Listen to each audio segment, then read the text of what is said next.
네, 많은 분들이 세금을 어려워하고 계시는데요. 그 이유 중에 하나가 어려운 세법 용어 때문이지 않을까라고 생각이 듭니다. 그래서 오늘은 세무 용어에 대해서 같이 정리를 해보는 시간을 갖도록 할게요. 자, 첫 번째, 국세와 지방세라고 되어 있는데요. 자, 이 부분은 여러분들 국세라고 하면 나라에다가 납부하는 세금이고요. 지방세라고 하면 지방자치단체, 즉 지자체에다가 납부를 하는 세금으로 분류를 할 수가 있겠죠. 그래서 국세는 가장 대표적인 게 뭐 소득세, 법인세, 부가가치세 이러한 것들이 있고요. 그 다음에 지방세는 뭐 재산세라든지 뭐 취득세, 자동차세 이러한 것들이 있겠습니다. 그래서 국세와 지방세는 이런 차이가 있고, 또한 징수하는 기관도 국세는 국세청에서 징수를 하게 되고요. 지방세는 시, 군, 구청에서 징수를 하게 되겠습니다. 그래서 국세와 지방세의 차이였고요. 자, 그 다음 두 번째 보도록 할게요. 증여세와 상속세라고 되어 있죠. 둘 다 공통점은 재산에 대해서 내는 세금입니다. 자, 그리고 차이점 중에 가장 큰 차이점은 사망 여부겠죠. 그래서 사망한 이후에 그 생전 보유하고 있던 재산에 대해서 내는 세금이 상속세고요.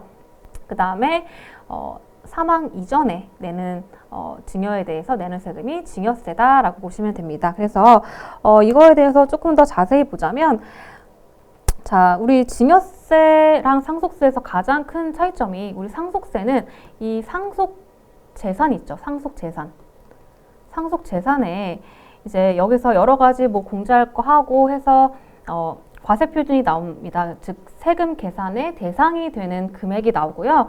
거기에 세율을 곱해서 이제 총 재산에 대해서 내야 되는 세액이 이제 결정이 돼요. 일단 상속세액이 결정이 되고 나서 이제 그 세액을 이제 각 상속인들이 이제 각 지분 비율에 따라서 결정된 세액을 가지고 지분 비율에 따라서 나누어서 내는 것이 상속세라면, 증여세는 세액을 먼저 계산하는 것이 아니고 해당하는 재산을 먼저 일단 각각 증여 수증자죠. 증여 받는 사람에게 각각 그 재산 자체를 나누고 나서, 그리고 나서 이제 세율을 곱해서 세금을 계산하게 되는 거죠.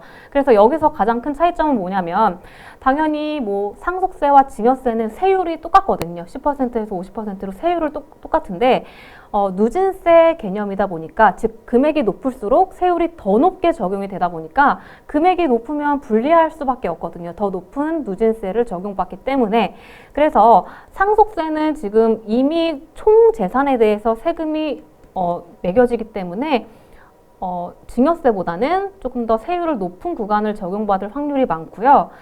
반면에 증여세는 내가 증여받은 재산에 대해서만 세율을 적용하기 때문에 조금 더 분산되는 효과도 있을 수가 있습니다. 하지만 이 상속세 같은 경우에는 증여세보다 여러 가지 공제 항목들이 더 많아요. 그래서 어떤 것이 유리한지는 뭐 상속 재산의 뭐 규모라든지 뭐 여러 가지 상황에 따라서 종합적으로 판단을 하시면 될 것 같습니다.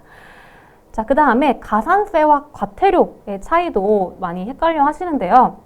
자, 일단은 가산세라고 하면 세법적인 용어라고 보시면 돼요. 그래서 세법에서 규정한 의무사항을 이행하지 않았을 때 벌과금의 그런 성격으로 부과되는 것이 가산세라고 하고요. 자, 과태료는 세법 이외의 법에서도 규정이 되는 거죠. 예를 들면은 뭐 교통 위반에 대한 과태료, 뭐 신호 위반을 했다든지 또는 뭐 주차 위반을 했다든지 이러한 식으로 세법 이외에서 이제 벌금 형태로 내는 것이 과태료다라고 정리를 해주시면 될 것 같습니다. 자, 그 다음에 기장료와 조정료의 차이도 많이들 궁금해하세요. 사실 이거는 세법적인 용어라기보다는 일상생활 실무에서 많이 사용하는 용어이긴 한데요. 자, 일단 우리가 세금에 대해서 이제 사업하시는 분들은 직접 기장을 하시기가 좀 이제 한계가 있다 보니까 저희 같은 세무대리인에게 세무대리를 맡기는 경우도 굉장히 많으시죠. 자, 그럴 때 이제 기장료나 조정료에 대해서 얘기를 하게 되는데요. 자, 기장료는 말 그대로 장부를 작성하는 그러한 것에 대한 대가라고 보시면 돼요. 그래서 이거는 이제 매월마다 발생하게 되는 것이 기장료고요. 자, 이 기장료에서 이제 포함된 것을 항목을 보면 매달 원천세, 직원이 있는 분들은 원천세를 이제 매달 신고를 하셔야 되겠고요. 자, 그 다음에 부가가치세에 대한 거. 자, 요거를 이제 이행하는 것이 기장료에 포함이 되어 있고요. 그 다음에 조정료는 1년에 한 번, 개인이면 소득세, 법인이면 법인세를 3월 또는 5월에 신고 납부를 해야 되거든요. 그래서 그 해당하는 소득세 또는 법인세를 계산할 때 그때 이제 한 번 발생하는 것이 조정료가 되겠습니다. 그래서 기장료와 조정료는 이러한 차이가 있고요. 자, 그 다음에 근로소득과 근로소득 금액이라는 용어가 있는데요. 굉장히 헷갈리는 금액이에요. 자, 이러한 것들은 여러분들 어디서 보실 수가 있냐면 연말정산 같은 거 이제 하실 때 연말정산이 완료되고 나면 회사가 이제 근로자에게 원천징수 영수증이라는 거를 발급을 할 거예요. 자, 거기에 이제 뭐 근로소득 또는 근로소득 금액이라는 용어가 나올 텐데요. 자, 이거에 대해서 이제 보는 것은 비슷해 보이지만 굉장히 큰 차이가 있거든요.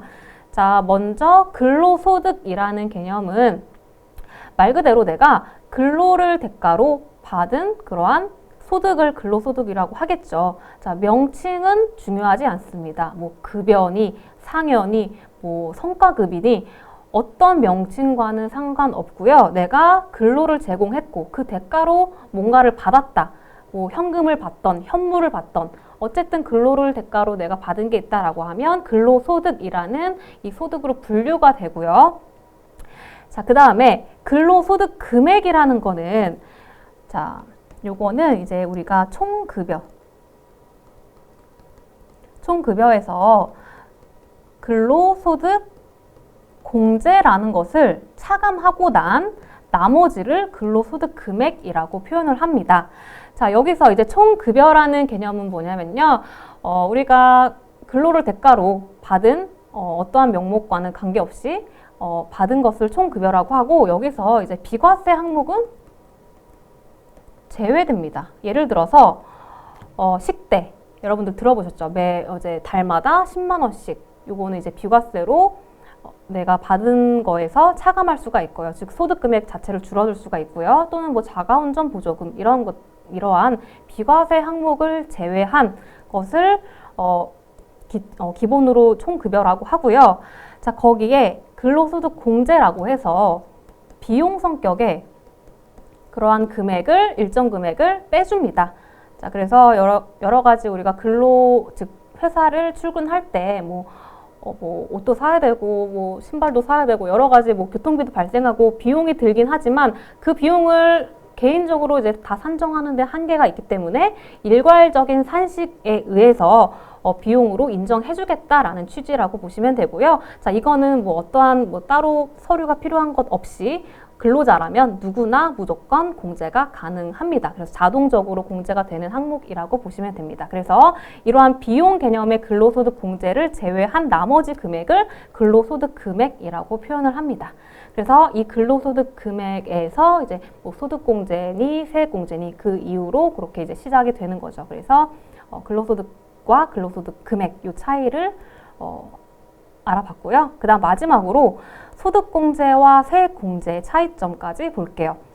자, 소득공제는 말 그대로 소득 금액 자체를 줄여주는 것을 소득공제라고 합니다. 예를 들어서 여러분들 신용카드 소득공제 많이 들어보셨죠? 그래서 소득금액 자체를 줄여주기 때문에 소득이 당연히 높으면 높을수록 더 높은 세율 구간을 적용받습니다.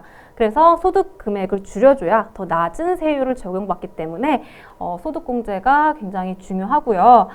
특히나 소득이 높은 사람일수록 소득공제가 유리하게 됩니다. 그래서 소득이 높으면 높을수록 세율이 너무 높아지기 때문에 특히 누진세 구간이기 때문에 소득이 금액이 줄어들면 더 낮은 세율을 적용받아서 절세가 가능하다라는 것이고요.